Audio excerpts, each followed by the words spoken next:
zenye haki. Mungu amekupa nafasi ya kiuongozi kwenye mazingira fulani, tenda haki. Mungu amekupa nafasi ya kusimamia watu kwenye eneo fulani, tenda haki. Mungu amekupa nafasi yoyote eneo lolote lile, tenda haki.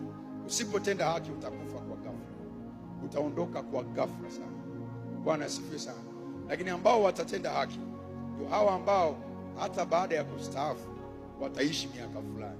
Kwa nini? Kwa sababu Mungu alifurahishwa na miaka yao ya kazi. Walipokuwa wanafanya kazi kabla hawajafika 65 miaka yao, Mungu aliwaona wakiishi maisha yenye haki.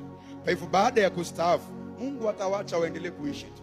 Hakuna lolote la muhimu ukimwona wewe mzee analifanya. Anaamka tu asubuhi, anaangalia TV, taarifa ya habari TBC, hakuna lolote ila hafi.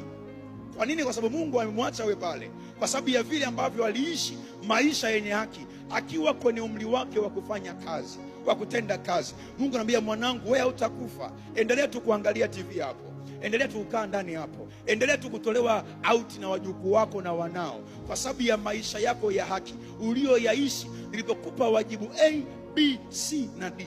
Lakini usipotenda haki ukiwa kijana leo, utakufa mapema.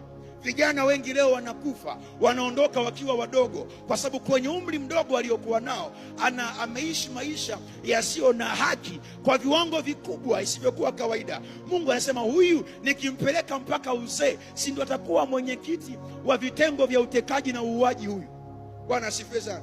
Kwa Mungu anasema, huyu ngoja aondolewe mapema, asije akaja kuwa mzee, akawa mzee wa hovyo ambaye hatotoa ushauri wa busara, ushauri wa maana. Lakini huyu mzee mwingine, watu watakusanyana, watu wataitana, akiwa amezeeka watakuja kumuona nyumbani kwake, ili waje kujifunza ni nini maana ya haki, nini namna gani ya kuweza kuishi kwenye utendaji kazi A, B, C na D.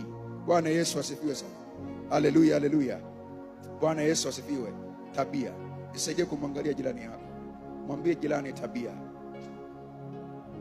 ulizokuwa nazo, tabia ambazo umezihifadhi moyoni mwako, zinaweza kuwa ukuta mkubwa